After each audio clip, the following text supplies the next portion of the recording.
demilitarize Gaza, and that's quickly. این خواسته رو با زبانهای گوناگون تکرار میکنن।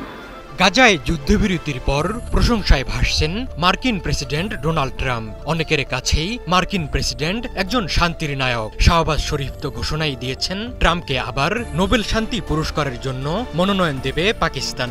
তবে ট্রাম্পকে এতটা মহান ভাবতে নারাজ ইরান। তেহরানের চোখে ট্রাম্প একজন যুদ্ধের উস্কানিদাতা। তাই ট্রাম্পের বন্ধুত্বের আহ্বানে এত সহজেই বিশ্বাস করার কোনো কারণ দেখছে না আয়াতুল্লাহ খামেনির দেশটি। জেনেক্সে শিফট করো, লাইফকে লিভ করো। কয়েক মাস আগেই ইসরায়েলের পক্ষ নিয়ে ইরানে বোমা হামলা চালিয়েছিল আমেরিকা। এমন বাস্তবতায় ইরানের পররাষ্ট্রমন্ত্রী আব্বাস আরাকচি বলেছেন, ডোনাল্ড ট্রাম্প কখনোই শান্তির প্রতীক হতে পারেন না, কারণ তিনি যুদ্ধের উস্কানি দিচ্ছেন। গাজায় যুদ্ধবিরতির পর ইরানের দিকে মনোযোগ দিয়েছেন ডোনাল্ড ট্রাম্প। ইরানকে নিয়ে শান্তির বার্তা দিতে শুরু করেছেন মার্কিন প্রেসিডেন্ট। তিনি জানিয়েছেন ইরানের জন্য বন্ধুত্ব ও সহযোগিতার হাত খোলা আছে।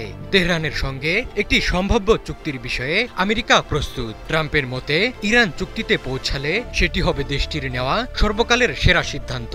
আর এই চুক্তির বিষয়ে বেশ আত্মবিশ্বাসী ট্রাম্প। কিন্তু মুখে শান্তির কথা বললেও ইরানের বিরুদ্ধে কঠোর অবস্থান অব্যাহত রেখেছে ট্রাম্প প্রশাসন। তাই বিশ্লেষকরা বলছেন দুই দেশের মধ্যে সম্পর্ক উন্নয়নের পথ এখনো বাধা বিপত্তিতে পরিপূর্ণ। আমেরিকা ও ইরানের সম্পর্ক এখন শুধুই অবিশ্বাসের। গত জুন মাসে এই ট্রাম্প প্রশাসন ইসরায়েলের পক্ষে ইরানে বোমা হামলা চালিয়েছিল। যখন এই হামলা হয় তখন ওয়াশিংটন ও তেহরানের মধ্যে পারমাণবিক আলোচনা চলছিল।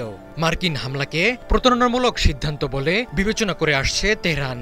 আমেরিকা কূটনীতির আড়ালে ইরানকে এক মিথ্যা নিরাপত্তার ঘোরে ডুবিয়ে রাখতে চায়, এমন ধারণা প্রতিষ্ঠিত হয়েছে ইরানে। ইরানের চোখে ট্রাম্প শুধুই যুদ্ধের উস্কানিদাতা।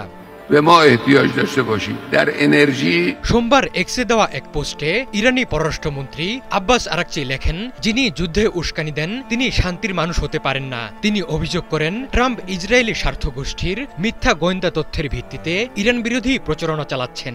ট্রাম্প দাবি করেছিলেন ইরান পারমাণবিক অস্ত্র তৈরি থেকে কয়েক সপ্তাহ দূরে ছিল।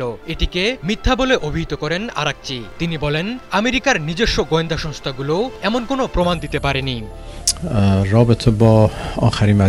ট্রাম্প ইসরায়েলের প্রভাবে মধ্যপ্রাচ্যে নতুন সংঘাত উস্কে দিচ্ছেন বলে অভিযোগ করেন ইরানি মন্ত্রী। আরাকচি বলেন, একজন মানুষ একই সঙ্গে যুদ্ধের প্রেসিডেন্ট ও শান্তির প্রেসিডেন্ট হতে পারেন না। তিনি স্পষ্ট করে জানান, ইরান সম্মান ও পারস্পরিক স্বার্থের ভিত্তিতে আলোচনায় আগ্রহী, কিন্তু কোনো হুমকি বা চাপ মেনে নেবে না।